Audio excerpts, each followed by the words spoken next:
Bueno, buenos días, ¿cómo le va? Bueno, yo ya esta es la segunda clase que damos, soy el encargado, en el día de hoy vamos a ver, encargado de dar la unidad 6 de este entrenamiento deportivo y fisiología en el ejercicio. Y en el capítulo de hoy, en la unidad de hoy, lo que vamos a ver son estos aspectos fisiológicos dentro de condiciones específicas. Bueno, es muy importante aclarar, digamos, que si uno ve cada condición específica, cada de estos puntos y la fisiología en general son capítulos enteros, son libros enteros. Entonces, acá un poco como tuvimos que poner varias condiciones, lo que vamos a hacer, hemos comprimido un poco la información para hablar un poquito de varios temas a la vez, pero cada uno de estos temas lo pueden profundizar mucho en toda la bibliografía que ya se ha subido en el dictado de esta materia, y sobre todo para aquellos que les interese más el tema, que es un tema que está despertando mucho interés en general. Pero bueno, un poco para entrar en terreno, qué es lo que qué es lo que vamos a decir. Eh, lo que primero vamos a estar hablando es lo de la actividad física en circunstancias de temperaturas ambientales extremas. ¿eh? Para hablar de eso, lo primero vamos a decir es que el ser humano es homeotermio. ¿Qué quiere decir que es homeotérmico? ¿Qué quiere decir? Eso quiere decir que nosotros mantenemos una determinada temperatura interna a pesar de todas las variables de temperatura externa que nos rodean. Y eso permite que el organismo siga funcionando, siga con todas sus actividades y sus funciones fisiológicas normales. Es decir, que a pesar de estas temperaturas externas que nosotros pueden ser extremas, las reacciones químicas se siguen produciendo independientemente de esa temperatura. O sea, el organismo sigue funcionando y sigue funcionando bien, gracias a esa mantención más o menos estable de la temperatura. Cuando nosotros hablamos de la temperatura del organismo, generalmente hay dos temperaturas, una que es la central y la otra es la superficial. La central, si bien la variante, la variante, digamos, entre las dos temperaturas es muy escasa, pero bueno, es importante tenerla en cuenta. La central es la que prácticamente va a coordinar todo el medio interno, y la superficial es sobre todo la temperatura cutánea. Eh, Dos palabras a tener en cuenta de la temperatura. Cuando nosotros hablamos de la temperatura externa del medio ambiente, un dato importante a tener en cuenta que no es solamente la temperatura ambiente propiamente dicha, sino hay que tener en cuenta otras dos variables, que es la velocidad del viento y la humedad. Ya no es lo mismo una temperatura a 0 grados sin viento que una temperatura a 0 grados con un viento importante, porque ya sea el viento disminuye la sensación térmica. Igual que la humedad, no es lo mismo el frío húmedo que el frío seco, y eso lo van a notar ustedes como a la misma temperatura, cuando ustedes están en un ambiente húmedo, lo sienten mucho más al frío. Entonces son características a tener en cuenta cuando uno va a hacer algún tipo de actividad a temperaturas extremas. ¿m? Y el otro tema importante, o sea, para nosotros mantener una temperatura interna adecuada, tenemos que interaccionar con el medio y eso va a hacer que nosotros intercambiemos, ya sea si afuera hace mucho calor, si nuestra temperatura es muy alta, vamos a hacer que liberemos calor. Y viceversa, si nosotros tenemos una temperatura muy baja, va a hacer que absorbamos calor y evitemos la pérdida de calor. Bueno, esa interacción con el medio la hacemos por medio de cuatro reacciones. Una son la radiación. ¿Qué es lo que es la radiación? Es el intercambio de ondas electromagnéticas entre la persona y un objeto. Esa dirección va a estar de acuerdo a las temperaturas. Cuando el objeto es más caliente que nuestro cuerpo, va a haber hacia el organismo ese paso de onda. Y viceversa, cuando nosotros despeguemos la temperatura hacia el exterior, va a ser hacia afuera. Lo mismo pasa con la conducción. La conducción es el paso del calor de una molécula a otra, y también va a ir de lo que es más calor, más temperatura, a menos temperatura. Y la convección es una conducción, pero sobre moléculas líquidas. Eso es importante a tener en cuenta. Y por último, el otro mecanismo que regula esta pérdida o ganancia de calor es la evaporación, que la evaporación es la única de las cuatro que lo único que tiene, es unidireccional, es decir, que lo único que nos permite es la liberación de calor. ¿Mm? No hay no es bidireccional, digamos, solamente el organismo mediante la evaporación lo que logra es perder calor. Entonces, estas son las cuatro reacciones que nos van a permitir interactuar con el medio a distintas temperaturas. Ahora bien, cuando nosotros hablamos de cómo terminamos de regular esta temperatura, y eso hay órganos, y el órgano, digamos, si bien todos los órganos son muy importantes, hay uno que es como si fuera una computadora, el CPU de todo esto, que es el hipotálamo. El hipotálamo es el encargado de más o menos de mantener esta temperatura adecuada. ¿Y cómo lo hace? Y lo hace porque al hipotálamo llegan todos la información de los termorreceptores. Los termorreceptores, ya sea de la superficie, de la profundidad de del medio interno nuestro y todo, llega la información por las vías somatosensitivas, somestesia, llega al hipotálamo. El hipotálamo va a integrar esa información y va a ver, de acuerdo a la temperatura que tenga que manejar, va a hacer los comandos que va a mandar, digamos, va a ser los hechos que va a organizar y de ahí va a ser que estimule o que inhibe determinadas estructuras, como por ejemplo el sistema nervioso autónomo, el sistema endocrino, el sistema motor, la conducta misma.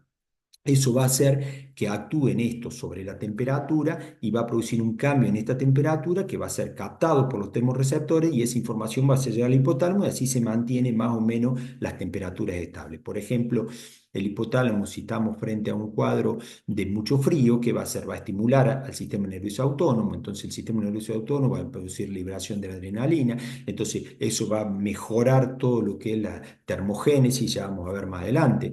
O bien, por ejemplo, va a estimular el sistema motor, entonces va a generar lo que nosotros llamamos un temblor reflejo para aumentar la producción de calor y viceversa. Bueno, y ahí va inhibiendo, va estimulando de acuerdo a los objetivos para mantener una temperatura lo más estable posible. Ahora bien, entonces vamos a hablar ya cuando nosotros empezamos a realizar una actividad física a una temperatura extrema de calor. Entonces, el calor lo que aumenta, aumenta el estrés fisiológico. Es una de las causas que produce calor. El calor es mucho más problemático que el frío. Para el organismo, porque el organismo tiene mucho menos armas de defensa contra el calor, y eso es importante a tener en cuenta. ¿eh? Tener en cuenta que el 75% de la energía que generamos en el ejercicio se convierte en calor, es calor. Es decir, que durante el ejercicio el organismo genera mucho calor y eso es debido al incremento de la actividad metabólica. Esto es importante tener en cuenta, ¿por qué? Porque si el organismo no regula en forma eficaz todo lo que es los mecanismos para disipar el calor, este aumento de la temperatura puede traer efectos nocivos para el organismo. ¿Mm? ¿Cuáles son los dos mecanismos principales? Hay varios, pero ¿cuáles son los dos principales por los cuales el organismo logra esta termorregulación? Y básicamente son dos. Uno es la sudoración y el otro es la vasodilatación cutánea. Esos son los dos mecanismos por los cuales el organismo libera calor para tratar de mantener lo más adecuadamente la temperatura. Eh, Desde el punto de vista, estos mecanismos de disipación del calor, bueno, si ustedes partimos de los termorreceptores, captan una temperatura extrema, entonces van a ir y van a estimular la corteza y el hipotálamo. La corteza y el hipotálamo están interrelacionados unos con el otro, y a partir de ahí salen las acciones que van a actuar para tratar de mitigar este aumento de la temperatura. Siempre que hablamos de corteza, ustedes acuérdense que la corteza es cuando el estímulo se hace consciente, se hace voluntario, o sea, siempre que la corteza actúa, actúa mucho con la voluntad, es decir, que cuando hay una temperatura excesiva de calor, ¿qué va a hacer la corteza? Me va a producir a mí una sensación de descanso. O sea, la paciente, la persona que está haciendo esa actividad física va a tener un deseo, por ejemplo, de descansar, o por ejemplo, de alimentarse, o de, por ejemplo, de beber una bebida fría. Entonces, esas son necesidades bien voluntarias. Y por el otro lado está el hipotálamo, que ¿qué va a hacer el hipotálamo? Va a activar el sistema nervioso simpático. Y por medio colinérgico va a aumentar la sudoración y por vía adrenérgica va a producir una vasorelajación cutánea. O sea, todos estos mecanismos lo que me van a hacer a una pérdida de calor. ¿Para qué? Para mantener una temperatura lo más adecuada posible. Esto es muy importante que ustedes lo tengan en cuenta, chicos, porque, por ejemplo, si la temperatura supera los 39 grados, la temperatura interna supera los 39 grados, hay un riesgo importante de que el estrés térmico este se transforma en lo que nosotros llamamos un golpe de calor. Y un golpe de calor es una patología, ya es una entidad patológica grave, que inclusive puede tener consecuencias de vida. Entonces, por eso todos estos mecanismos son tan importantes. Entonces, ¿cómo hacemos para luchar contra esto? Bueno, siempre es muy conveniente la adaptación al calor. El organismo siempre tiene métodos de adaptación, tiene ciertas características que permiten la adaptación a determinadas situaciones. Dentro de esta adaptación siempre hay mecanismos más rápidos y mecanismos más lentos. Entonces, uno cuando pone en juego todos estos mecanismos, es importante siempre al organismo darle sus tiempos para que funcionen todos estos mecanismos a la perfección. Entonces, esto es muy importante porque cuando nosotros vamos a realizar una actividad a una temperatura extrema, lo ideal es no entrar de golpe, sino que ir durante días, semanas, ir practicando en forma progresiva en un determinado lugar a una temperatura próxima a donde vamos a realizar la actividad. ¿Eso qué les quiero decir? Por ejemplo, si nosotros estamos en invierno en Salta, donde tenemos una temperatura, ponerle de 3, 4 grados, de 0 grados, y queremos ir a correr una maratón al Caribe, donde tenemos una temperatura con una humedad altísima, una temperatura de 38, 40 grados, y no es que nos vamos a subir al avión acá, nos vamos a bajar y ahí vamos a salir a correr. O sea, lo ideal es estar unos días antes para que el organismo empiece ese mecanismo de adaptación. ¿Que cómo hace ese mecanismo de adaptación? Y bueno, va a ser una sudoración más rápida, va a aumentar el volumen de la sudoración, va a disminuir la pérdida de electrolitos. O sea, toda esta mejora en la eficiencia termorreguladora va a reducir la carga cardiovascular y va a hacer que el organismo se desempeñe mejor a estos ambientes calurosos. Un dato muy importante de cuando uno hace actividad física a temperaturas elevadas es sobre todo la rehidratación y el equilibrio hidroelectrolítico. Eso es fundamental porque el primer problema que tenemos cuando uno hace actividad física a temperatura elevada es la deshidratación y la pérdida de electrolitos. Esto es muy importante que ustedes lo tengan en cuenta. Eh, ¿Qué es lo que se recomienda siempre? Y bueno, la exposición en forma gradual al calor, mantener siempre una hidratación constante, acuérdense siempre una vestimenta adecuada, acuérdense siempre que los colores claros son mejores frente a temperaturas extremas que los colores oscuros, ver el tipo de tela que van a usar, que facilite la aireación, facilite la transpiración. Evitar los ejercicios, obviamente, a horas extremas y siempre tener en cuenta una monitorización cardíaca y una temperatura corporal, sobre todo cuando voy a hacer actividades durante un tiempo prolongado a una hora pico, digamos, una hora importante con temperaturas muy elevadas. Exposición al frío. Bueno, también podemos tener exposición al frío en vez del calor. La exposición al frío vamos a tener, el organismo se va a tener que adaptar a hacer la termorregulación generando calor.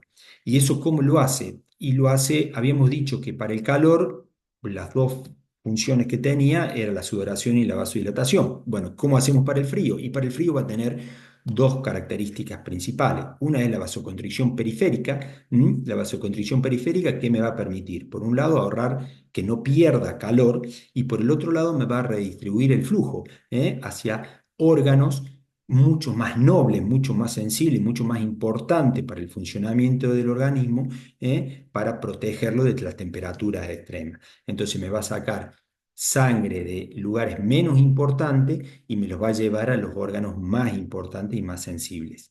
Entonces así es como ustedes van a ver muchas veces, por ejemplo, cuando se rescatan personas que están con signos de congelamiento, van a ver que, por ejemplo, lo primero que sufren, los primeros tejidos que sufren esto son la punta de los dedos, que muchas veces hay que amputar, o la punta de la nariz, o las orejas, que se producen el congelamiento. ¿Por qué? Porque es donde primero se produce la vasoconstricción para redistribuir el flujo. Y por el otro lado, la termogénesis mediante el temblor muscular o la metabólica. El temblor muscular es lo que nosotros, muchos de ustedes lo han visto, lo han padecido alguna vez, que es cuando uno tiene frío, por ejemplo, le empieza a temblar el mentón. Eso es un acto involuntario, pero es un acto que genera ese temblor, genera producción de calor. Y la conductual es la que ustedes sienten que sí es voluntario. Ustedes van a ver que cuando ustedes están en un lugar que hace frío, lo primero que hacen tratan de moverse, de saltar, se ponen en cuclilla, se frotan las piernas, o sea, hacen algún tipo de movimiento que es para generar calor. Y del punto de vista de la termogénesis metabólica, se estimula la liberación de catecolamina, de cortisol, metabólica, el tiroides, etcétera. Bueno, qué impacto tiene en el sistema cardiovascular? Y bueno, cuando nosotros tenemos exposición al frío, lo primero que va a producir es un aumento de la frecuencia cardíaca y del débito cardíaco, hay una elevación de la presión arterial, acuérdense que hay vasoconstricción, y hay una redistribución del flujo sanguíneo. A nivel de la energía y el metabolismo, bueno, hay una demanda aumentada de calor y trabajo muscular, hay un incremento del gasto calórico total. Siempre ese incremento metabólico se usa a expensa de las grasas. El organismo primero empieza a metabolizar las grasas porque deja el glucógeno para la actividad muscular propiamente dicha, y hay aumento en la producción de ATP. En el sistema respiratorio, ¿qué es lo que es importante? Bueno, que nosotros estamos inhalando un aire frío y seco. Eso produce una irritación de las vías respiratorias y eso puede producir una broncoconstricción. Y a su vez hay una mayor demanda del calentamiento y humidificación del aire y eso va a llegar a un aumento en el esfuerzo y en el consumo de energía. El rendimiento muscular, ¿qué pasa con el frío? Bueno, hay una disminución de la contracción muscular y hay una menor coordinación y precisión neuromuscular. Y eso lo ven ustedes cuando ustedes tienen frío y quieren hacer un movimiento fino con las manos y las manos las tienen frío, ustedes van a ver que van a perder esa precisión neuromuscular. Un dato importante cuando hacen una actividad en el frío son el riesgo de las lesiones. ¿Por qué? Porque ese músculo está como rígido, hay una rigidez muscular articular, es decir, que si yo no hago un calentamiento previo adecuado y lo someto ese músculo de tener cierta rigidez a hacer un importante esfuerzo, pueden aparecer lo que nosotros llamamos las contracturas o inclusive los desgarros musculares. ¿Mm? El otro tema importante del frío extremo es la congelación, que es lo que ya habíamos dicho. Entonces, ¿cómo nos adaptamos? ¿Cómo nos adaptamos al frío? Y bueno, por un lado, se mejora toda la eficiencia termogénica, eso que habíamos hablado, esos mecanismos para generar calor del organismo. Aclimatar a temperatura fría, o sea, siempre es conveniente cuando yo voy a hacer una actividad a temperaturas bajas que el organismo se vaya acostumbrando, vaya sabiendo estas temperaturas, es decir, empezar en forma progresiva para hacer tolerancia. Una muy buena hidratación y alimentación. Ya los viejos semiólogos, muchos decían que el organismo se abriga de adentro hacia afuera, o sea, es muy importante las comidas que tengamos, que tienen que ser comidas calóricas, hipercalóricas, importantes, y obviamente que la vestimenta adecuada. Eso es para las actividades, dijimos, de temperatura. Ahora bien, otra de las actividades que nosotros podemos hacer en la actividad física es la exposición a la altura. ¿Qué pasa con la exposición a la altura?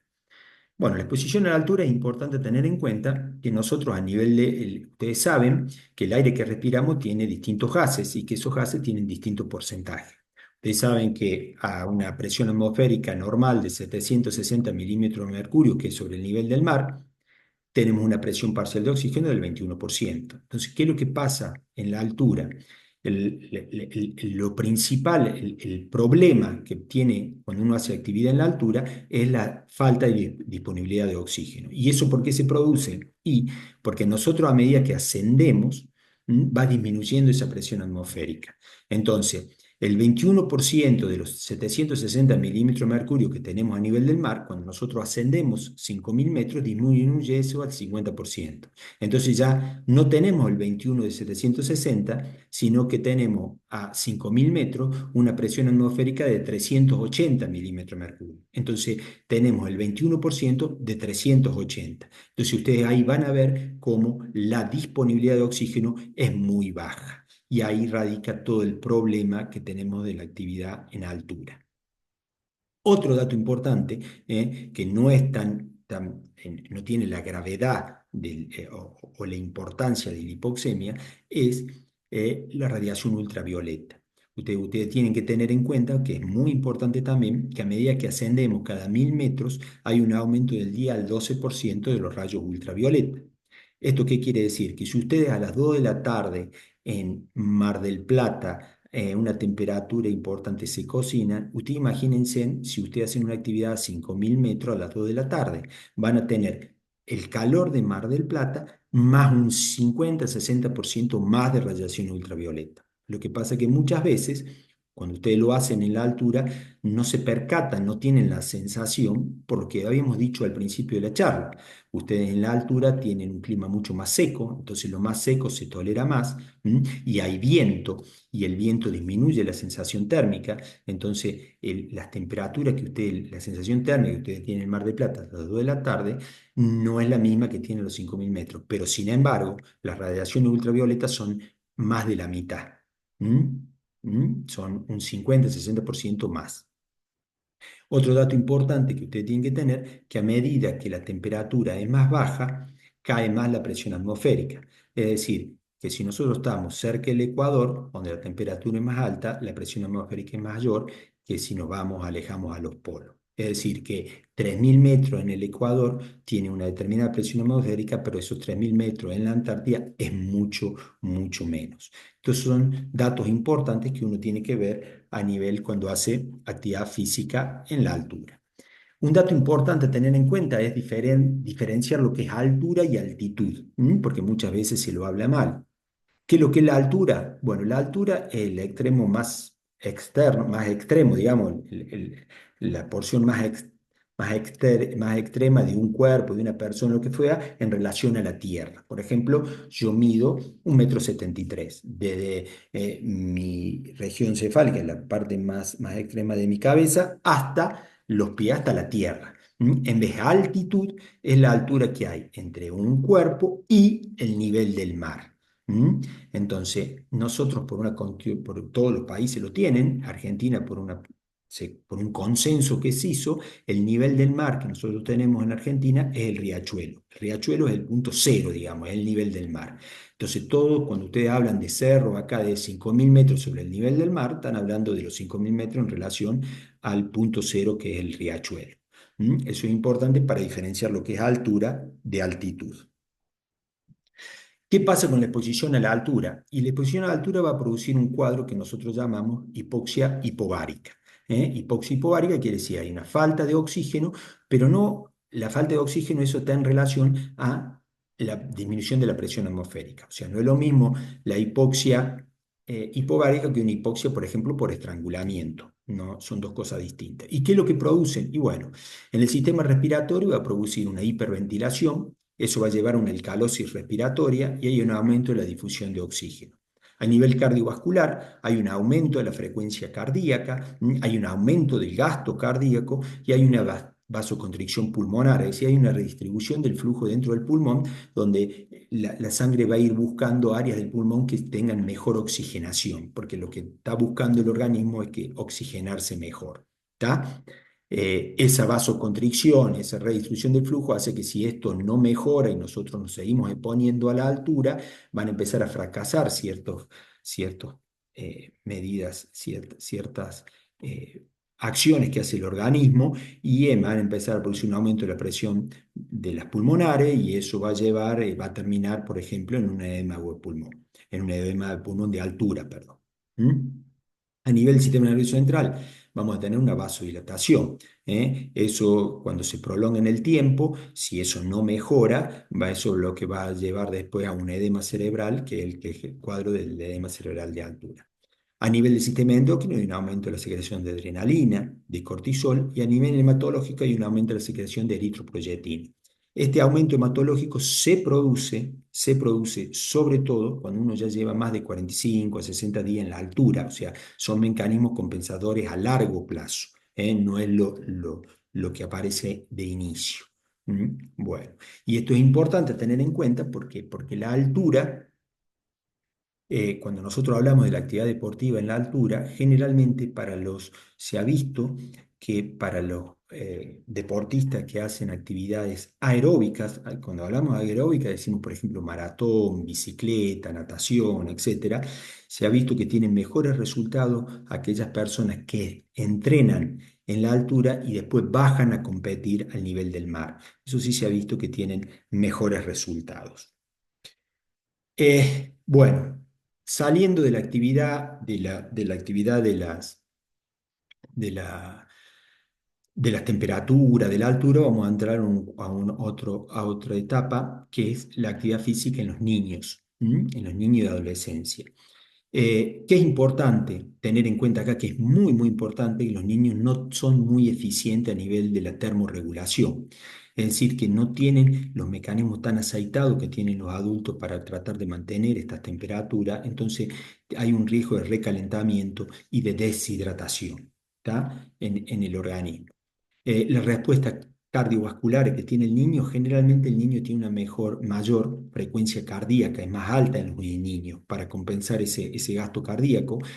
Con el ejercicio en forma rutinaria, el niño mejora la eficiencia del corazón. En la en la capacidad pulmonar y en el consumo de oxígeno, los chicos que realizan actividad física mejoran esa capacidad pulmonar y la eficiencia respiratoria y con eso maximizan el consumo de oxígeno. Y generalmente los chicos tienen una presión más baja y se ha visto que los chicos que realizan actividad física tienen un mejor pronóstico cuando son adultos y, por ejemplo, frente a cuadros como la hipertensión.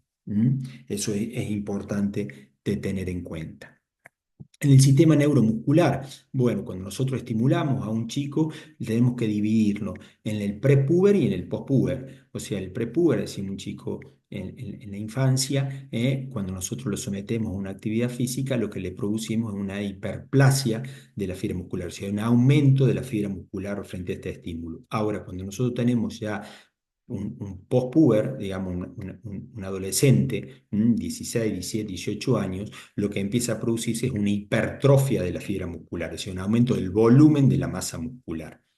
Esto es importante y esto ustedes lo ven. Ustedes van a ver un chico de 10 años que tenga un buen estado físico, que sea estimulado, que haga actividad física, y van a ver un chiquito delgado, que si bien los músculos están marcados, pero van a ser una contextura delgada. Ahora ese mismo chico, cuando ya pasa los 17, 18 años, van a ver que empiezan a aumentar lo que son las masas musculares de ese chico. ¿Qué es lo que produce cuando nosotros estimulamos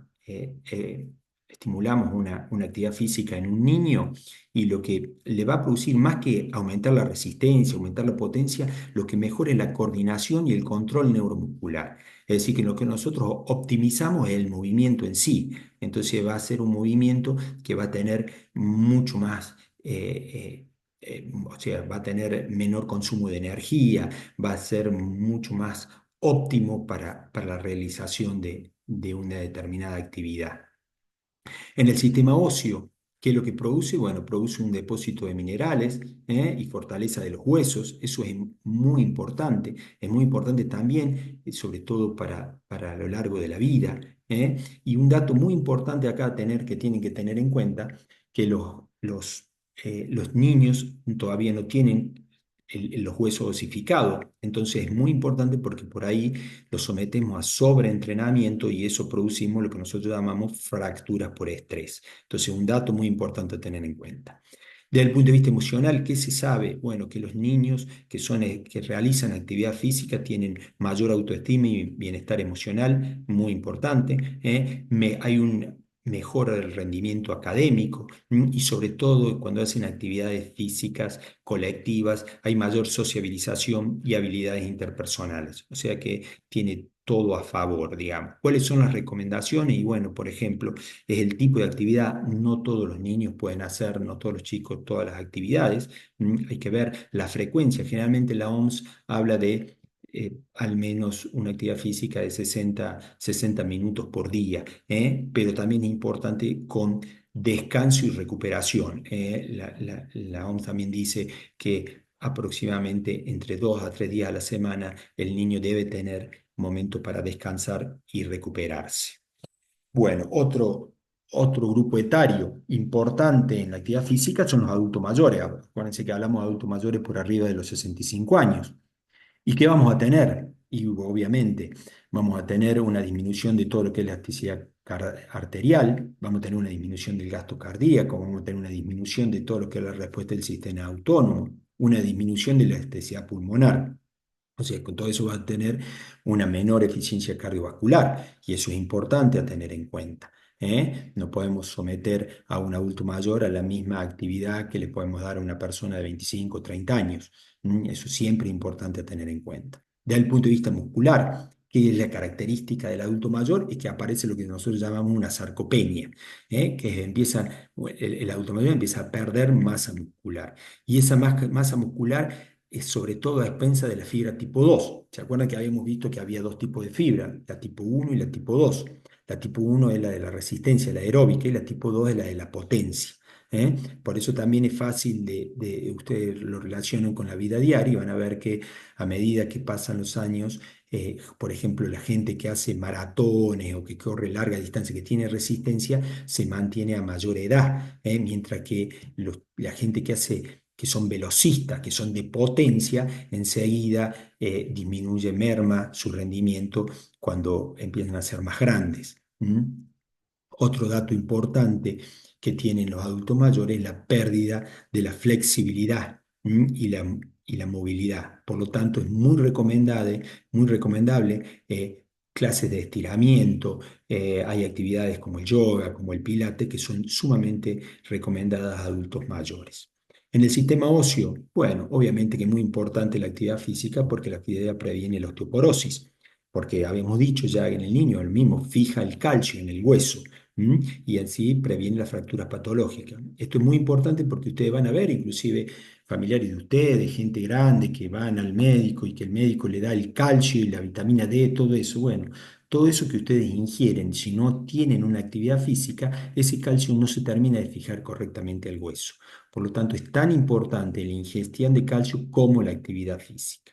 A nivel metabólico, bueno, a medida que pasan los años empieza a haber una pérdida de la sensibilidad a la insulina, entonces la actividad física mejora esa sensibilidad a la insulina, mejora el perfil lipídico y mantiene una tasa metabólica. Eso también es sumamente importante,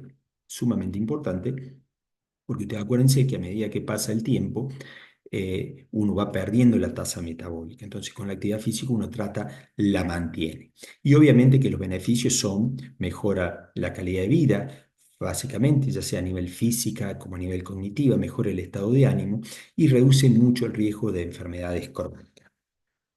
Otra característica es cuando estamos frente a una mujer embarazada. La mujer embarazada, la actividad física beneficia tanto al feto como a la madre, a los dos.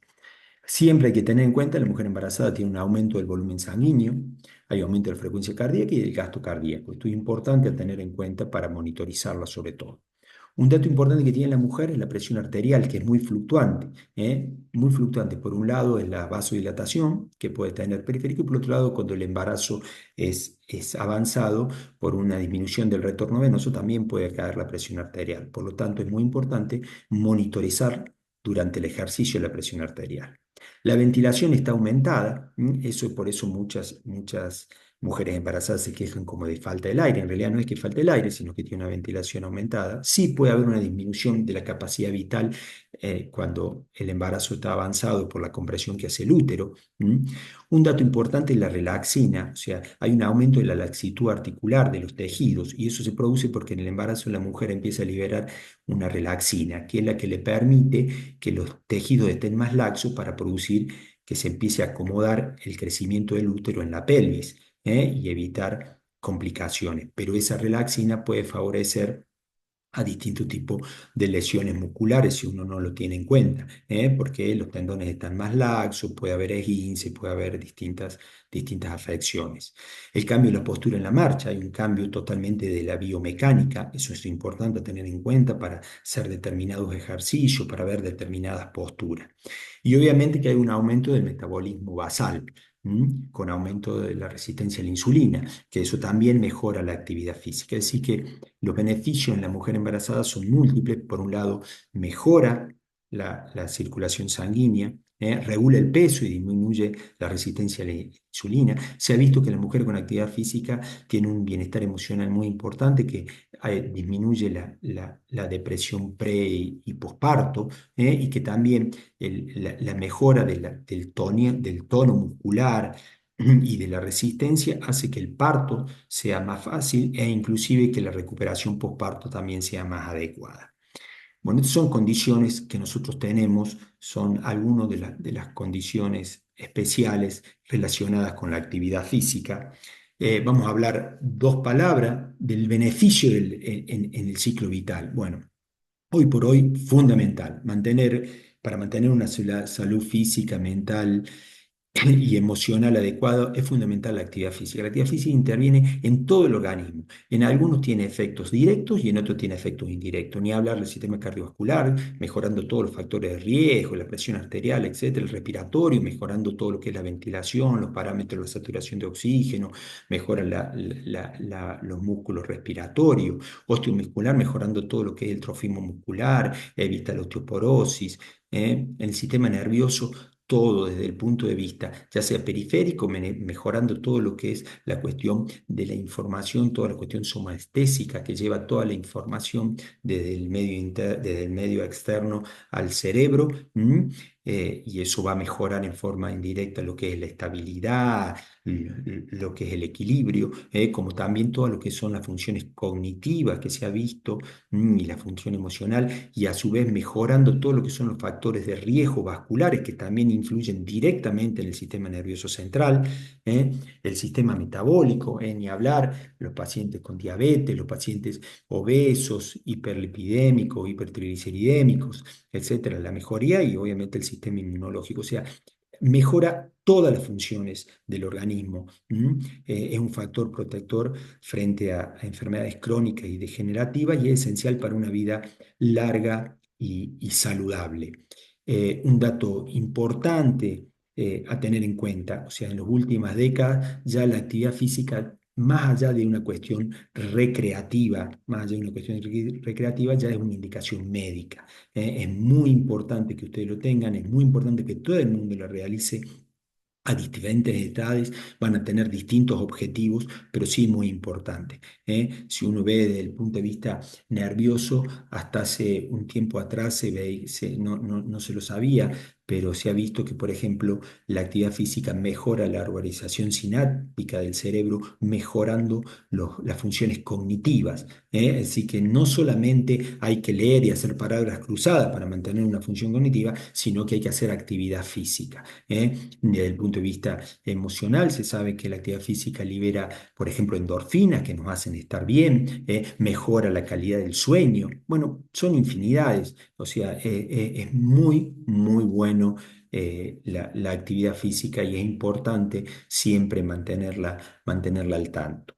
Y por último, ¿cómo hacemos frente a pacientes que tengan una determinada enfermedad? Y bueno, en el contexto de la enfermedad siempre se indica una actividad física, lo que pasa es que esa actividad física va a tener ciertas características. Primero, individualizar. tenemos que saber a quién le estamos indicando esa actividad física. No es lo mismo un paciente que tenga como enfermedad una obesidad mórbida que pesa 180 kilos a un hemipléjico, por ejemplo. Son cosas distintas, por lo tanto siempre hay que tener en cuenta la individualización. La seguridad, o sea, cuando yo le voy a indicar una actividad física, obviamente que si yo tengo un paciente que ha tenido una ACV y cuyo secuela es una hemianopsia, yo no lo puedo mandar a ese paciente a andar en bicicleta porque hay una parte del campo visual que no ve y muy posiblemente tenga un accidente. Entonces, es importante tenerlo en cuenta.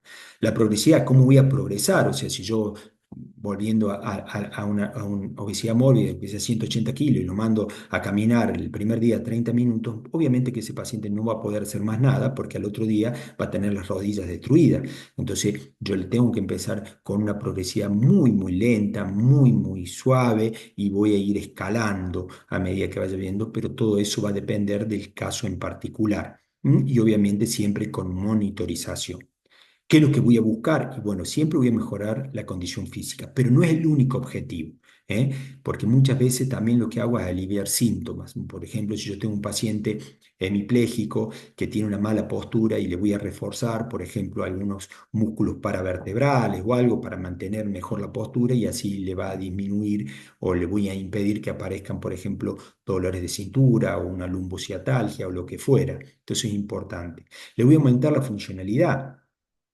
También es muy importante, más allá que el déficit, que haya un déficit o lo que fuera, yo le voy a dar mayor funcionalidad. Le voy a permitir, por ejemplo, a una persona que pueda movilizarse sola al baño, y eso ya es un dato muy importante. Entonces, todas esas cosas. Y todo eso, ¿qué es lo que qué es lo que voy a buscar en definitiva? Obviamente que lo que voy a buscar es mejorar la calidad de vida de la persona. ¿Mm? Es decir, que cuando nosotros indicamos una actividad física en un paciente con una enfermedad, se sigue el modelo FIT que se llama, que es internacional, donde el FIT, ¿qué quiere decir? Es frecuencia, o sea, la frecuencia que va a ser, la intensidad que va a realizar, el tiempo que va a realizar y el tipo de actividad que va a realizar. Bueno, esos son los cuatro puntos que se tienen en cuenta cuando uno le indica a un paciente con una determinada enfermedad una actividad física. Bueno, hasta acá llegamos. Espero que les haya sido de utilidad. Les vuelvo a decir, es un tema muy, muy amplio donde cada uno de estos puntitos que vimos son libros enteros. Al que le interesa, sería muy lindo que lo profundice. La bibliografía está subida, pero bueno, llegamos hasta acá. Cualquier duda, bueno, estamos en contacto y que terminen muy bien la jornada.